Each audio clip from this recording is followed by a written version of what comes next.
అందరికీ నమస్తే.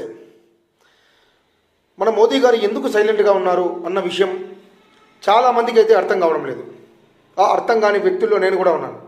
ఒకవేళ మీకేమైనా తెలిస్తే కామెంట్ చేయండి. గత 2 నెలలుగా ఆల్మోస్ట్ డిసెంబర్ 18వ తారీఖు నుంచి దీపు చంద్రదాస్ దగ్గర నుంచి మొదలు పెడితే అఫ్కోర్స్ దీపు చంద్రదాస్ని అత్యంత అమానవీయంగా చంపినందుకు మన దేశంలో కూడా చాలా చోట్ల శాంతియుత ర్యాలీలు కూడా జరగడం అందరికీ కూడా తెలిసింది.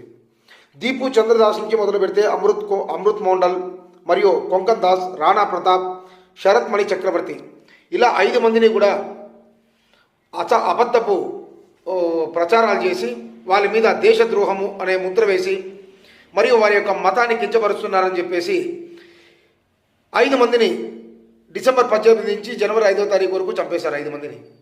అనేక చోట్ల బంగ్లాదేశ్లో హిందూ మహిళల మీద దాడులు జరుగుతున్నాయి, అత్యాచారాలు జరుగుతున్నాయి. ఇంత జరుగుతున్నా కూడా ఎందుకు మోదీ గారు స్పందించడం లేదు అనేది మాత్రం $1 మిలియన్ క్వశ్చన్గా కనిపిస్తుంది.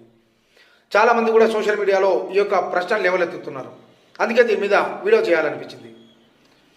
మోదీ గారు ఒక్క కనుసైగ చేస్తే ఇండియన్ ఆర్మీ కనుక బంగ్లాదేశ్ మీద విరుచుకుపడితే కరెక్ట్గా ఒక్క రోజు లోపలే ఆ బంగ్లాదేశ్ మొత్తాన్ని కూడా నామరూపాలు లేకుండా చేయగలదు. లేదా అదే మోదీ గారు తలుచుకుంటే బంగ్లాదేశ్లో కావచ్చు, పాకిస్తాన్లో కావచ్చు, ఇతర దేశాల్లో ఎక్కడైతే మైనార్టీలుగా చితికిపోతూ ఉన్నటువంటి హిందువులందరినీ కూడా ఒక్క పిలుపుతో మన దేశానికి తీసుకురావచ్చు.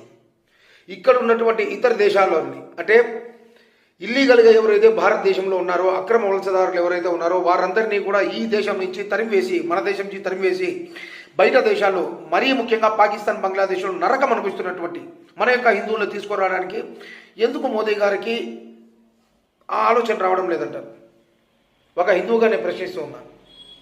ఖచ్చితంగా వారి మనసులో ఏదో ఉంది, కానీ అది ఆలస్యం కాక మునిపే మన హిందువులు అక్కడ ఊచుకోత గురికాక ముందే మోదీ గారు ఖచ్చితంగా ఒక నిర్ణయం తీసుకొని ఇతర దేశాల్లో, పాకిస్తాన్ కావచ్చు, బంగ్లాదేశ్ కావచ్చు, ఇటువంటి దేశాల్లో ఉన్న మన హిందూ బంధువులందరినీ కూడా, మన సాటి హిందువులందరినీ కూడా సురక్షితంగా మన దేశానికి తీసుకొస్తారని ఆశిద్దాం.